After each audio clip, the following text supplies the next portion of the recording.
Class 8 NCERT Chapter Number 2 Linear Equation in One Variable Exercise 2.4 Question Number 6। Question number 6 है, महुली गांव में एक तंग आयताकार भूखंड विद्यालय बनाने के लिए सुरक्षित है। इस भूखंड की लंबाई और चौड़ाई 11:4 का अनुपात है। गांव पंचायत को इस भूखंड की बाढ़ कराने में 100 रुपये प्रति वर्ग मीटर की दर से 75,000 रुपये वे करने होंगे। भूखंड की माप आपको ज्ञात करनी है। भूखंड की लंबाई और चौड़ाई 11:4 है, तो यहाँ पर अपन लंबाई माना, लंबाई बराबर जब भी अनुपात में दिया हो इसको संख्या में बदलना है तो अपन इसके साथ x लेंगे। कोई भी चर मान आपको लेना पड़ेगा। तो ये आपकी लंबाई तो हो गई 11x और चौड़ाई हो जाएगी 4x। जब लंबाई और चौड़ाई अपने पास है तो अभी ये देखो, अभी ये बोला है कि इस भूखंड की बाढ़ कराने में 100 रुपये प्रति मीटर की दर से 75,000 रुपये वे करने होंगे। 100 रुपये प्रति मीटर की दर से 1 वर्ग मीटर में 100 रुपये देने पड़ते हैं, तो इतने रुपये में कितने, यहाँ पे देखो भूखंड का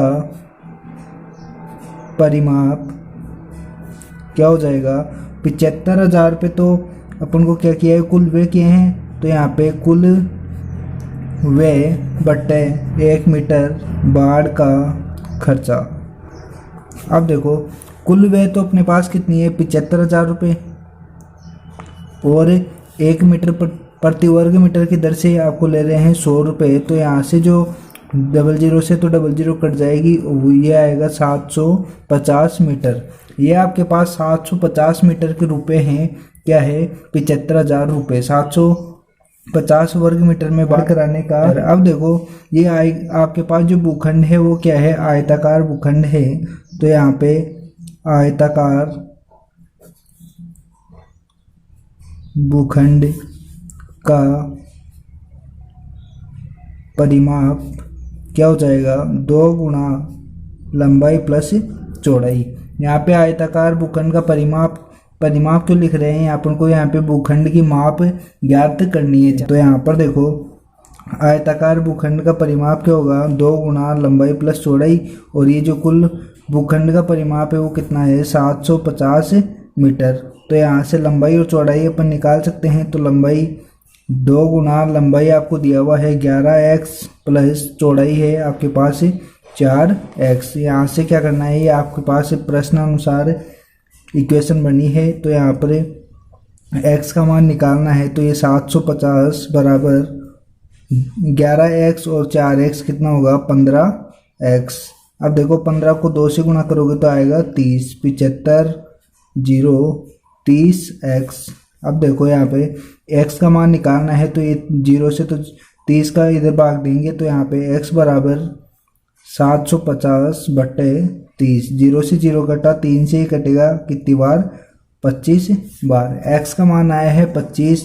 तो यहाँ पे भूखंड की अपन को माप बतानी है, लंबाई और चौड़ाई क्या हो जाएगी। तो यहाँ पर देखो लंबाई तो क्या है 11x है, तो ये तो क्या हो जाएगी 11 गुणा 25। तो देखो 25 से कम 25, 25 का 5 असील 2, 25 से कम 25, 25 और 2 27, 275 मीटर। ऐसे ही जो चौड़ाई है वो क्या हो जाएगी 4x बराबर 11 गुणा 4, तो 11 चौक 44 मीटर। इसी प्रकार क्वेश्चन नंबर 7। क्वेश्चन नंबर 7 में है, हसन स्कूल वर्दी बनाने के लिए 2 प्रकार का कपड़ा खरीदता है। इसमें कमीज के कपड़े का भाव 50 रुपये प्रति मीटर तथा पतलून के कपड़े का भाव 90 रुपये प्रति मीटर है। वह कमीज के प्रत्येक 3 मीटर कपड़े के लिए पतलून का 2 मीटर कपड़ा खरीदता है। वह इस कपड़े को क्रमशः 12% तथा 10% लाभ पर बेचकर 36,600 रुपये प्राप्त करता है। उसने पतलूनों के लिए कितना कपड़ा खरीदा। आपको पतलूनों के लिए कपड़े का माप बतानी है। तो यहाँ पर देखो कि वह कमीज के प्रत्येक 3 मीटर कपड़े के लिए पतलून का 2 मीटर कपड़ा खरीदता है। तो इनको दोनों का जो अनुपात है वो क्या हो गया 3:2। तो यहाँ पे जब अनुपात को अनुपात को जब मीटर में बदला अपन ने तो यहाँ पे क्या लगा लिया, एक्स लगा लिया। तो यहाँ पे क्या हुआ, कमीज का कपड़ा तो अपने पास क्या हो गया 3 मीटर और 3x मीटर, और पतलून का जो कपड़ा हुआ वो क्या हुआ 2x मीटर। ये अपन को क्या करना है, मानना है। उसके बाद में ये बोला है कमीज के कपड़े की माप का वे। कमीज का कपड़ा देखो, कमीज का जो कपड़ा है वो क्या है 50 रुपये प्रति मीटर है। तो यहाँ पर देखो 50 गुणा 3x बराबर कितना हो जाएगा 150 मीटर।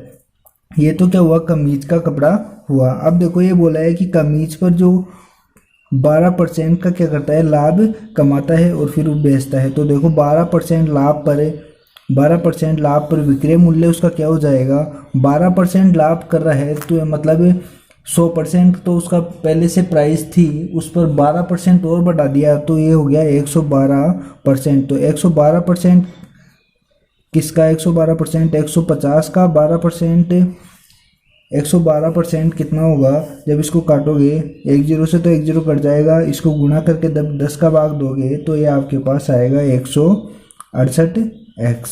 अब देखो पतलून के कपड़े का मूल्य कितना है 2x। 2 को 90 से गुणा करोगे क्यों 90 रुपये में मिलता है, तो 90 गुणा 2x ये क्या हो जाएगा आपके पास 9 दूनी 18, 180x। ये तो क्या हुआ, पतलून का विक्रय मूल्य निकालना है और वो भी किस पे 10% लाभ पर। तो इसको 10%, 100% तो ये पहले से है तो इसको 110% से गुणा करेंगे तो 110x बराबर ये आएगा आपके पास 198x।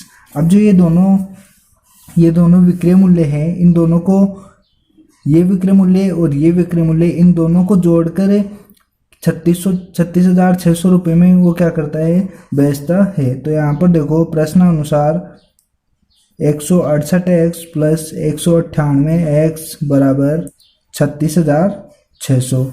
अब देखो यहाँ पे इन दोनों को जब प्लस करोगे तो आपके पास आएगा 366x बराबर, अब देखो यहाँ से x का मान निकालना है तो ये क्या हो जाएगा, x बराबर 36,600 बटे 366। 366 से कटेगा तो ये जाएगा 100 बार। अब देखो ये जो 100 रुपये है वो क्या है, x का मान है, अपन को निकालना है पतलून का कपड़ा कितना मीटर है। देखो पतलून का कपड़ा है 2x मीटर, तो यहाँ पे x का मान रखने पर पतलून का कपड़ा आएगा 2 गुणा 100 बराबर 200 मीटर। आपका यही क्या है, आपका आंसर है। इसी प्रकार से आपको करना था। क्वेश्चन नंबर 8 है, हिरणों के एक झुंड का आधा भाग मैदान में चल रहा है और शेष का 3/4 पड़ोस में ही खेल कूद कर रहा है। शेष बचे 9 हिरण तालाब में पानी पी रहे हैं। झुंड में हिरणों की संख्या ज्ञात करनी है। तो माना हिरणों की कुल संख्या x मान लिया। अब x संख्या अपन को निकालना है, x का मान, तो ये पर्सन में बोल रहा है प्रश्न अनुसार कि जो कुल हिरण है x वो बराबर है किसके, इस x में से देखो हिरणों के एक झुंड का आधा भाग तो मैदान में है, तो हिरण तो पूरे कुल x का आधा तो किस में हो गया, मैदान में, प्लस अब ये बोल रहा है कि शेष का 3/4 पड़ोस में ही खेल कूद कर रहा है। जैसे x है, x में से आधे तो क्या हुए, घट गए, आधे तो कम हो गए। अब इसका जो 3/4 है, 3/4 वो कहाँ पर है, खेल कूद कर रहे हैं पड़ोस में ही। ऐसे ही और 9 हिरण और बचे हैं, वो क्या है, तालाब में पानी पी रहे हैं। इस प्रकार से कुल हिरण बनते हैं और ये आपकी इक्वेशन बनती है। यहाँ से x का मान निकालना है। तो यहाँ पर देखो x बराबर x/2 प्लस इस x को सोल्व करेंगे तो ये तो 3/4, ब्रैकेट सोल्व करेंगे एलसीएम लेके 2, एलसीएम इसका 2 आया, इसके नीचे कुछ नहीं है तो 1 लगा लो। तो यहाँ पे देखो ये 2x minus x plus 9, x बराबर x/2 प्लस 3/4 गुणा 2x में से x गया तो x ही बचेगा प्लस का 9। अब देखो x बराबर x/2 प्लस ये हो जाएगा आपके पास 3x/4 गुना 8 प्लस का 9। अब क्या करना है, इन दोनों को एलसीएम लेके सोल्व करना है। पहले x वाले पद को एक तरफ करना है तो x ये इधर आएगा तो -x/2 -3x/8 बराबर 9। जब इन तीनों को एलसीएम लेंगे तो इन तीनों का जो एलसीएम होगा वो क्या होगा, 8 ही आएगा। इन तीनों का एलसीएम आया 8, इसके नीचे कुछ नहीं है तो इसको 1 का भाग दिया 8 में जाएगा 8 बार, तो ये 8x माइनस ये जाएगा 4 बार तो ये बनेगा 4x, ये जाएगा 1 बार तो ये 3x ही रहेगा। अब देखो 4x और 3x तो बना माइनस का 7x और ये है प्लस का 8x, तो 8x में से 7x दिया तो कितना बचता है, 1x ही बचता है। तो यहाँ पे क्या आ जाएगा, x/8 बराबर 9। x का मान निकालना है तो 9 उधर 9 के पास में ये 8 गुणा में आ जाएगा, तो x बराबर 9 गुणा 8 तो कितना आया 72 72। तो कुल हिरण थे वो कितने थे आपके पास, 72 थे, 72 हिरण थे। इसी प्रकार क्वेश्चन नंबर 9 दिया हुआ है, दादाजी की आयु अपनी पौत्री की आयु की 10 गुनी है। यदि उसकी आयु पौत्री की आयु से 55 वर्ष अधिक है तो उन दोनों की आयु ज्ञात कीजिए। ये बोला है कि दादाजी की आयु अपनी पौत्री की आयु से 10 गुनी है, तो अपने पुत्र की आयु को क्या मान लिया, x, और उसकी 10 गुनी क्या है, दादाजी की आयु है, तो ये दोनों क्या हो जाएगी, ये तो x वर्ष और ये हो जाएगी 10x वर्ष। अब बोला है कि प्रश्न अनुसार उनकी आयु पौत्री की आयु से 54 वर्ष अधिक है, तो यहाँ पर तो दोनों की आयु अपन को ज्ञात करनी है। ये बोला है कि जो दादाजी की आयु है 10x वो क्या है, पुत्र की आयु से 54 वर्ष अधिक है, तो अपन पुत्री की आयु में 54 वर्ष जोड़ेंगे तो ये दोनों बराबर हो जाएंगे। तो अपन को क्या करना है, यहाँ से इक्वेशन बना के x की वैल्यू निकालनी है। तो ये तो 10x में से ये माइनस का x इधर आएगा बराबर 54, तो ये बचेगा 9x बराबर 54। तो यहाँ से x की वैल्यू निकालोगे तो ये 54/9, तो 9 का भाग जाएगा कितनी बार, 6 बार। तो यहाँ से x का मान आया है 6, तो इन दोनों की वर्तमान आयु क्या हो जाएगी, तो यहाँ पर देखो पौत्री की वर्तमान आयु x है उसकी तो कितनी हो जाएगी, 6 वर्ष। पुत्री की तो आयु 6 वर्ष और दादाजी की आयु ये 10 गुणा 6 बराबर 60 वर्ष। क्वेश्चन नंबर 10 है, अमन की आयु उसके पुत्र की आयु की 3 गुनी है।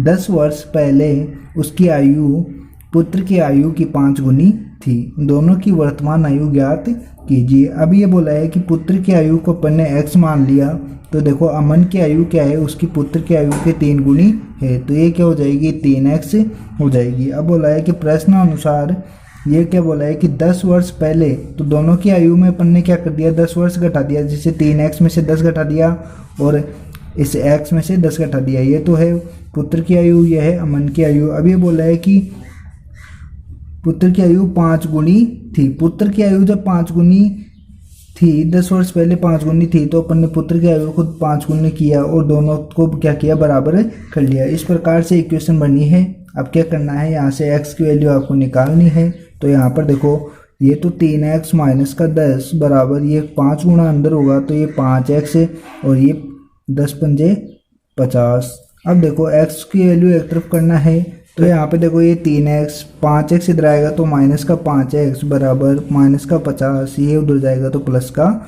10। यहाँ से बचेगा माइनस का 2x बराबर 50 में से जब 10 जाएगा तो बचेगा माइनस का 40। माइनस से तो माइनस कट जाएगा, x बराबर आएगा 40/2। ये गुणा में है तो इधर आएगा किसमें, भाग में, तो x बराबर आपको हो जाएगा 20।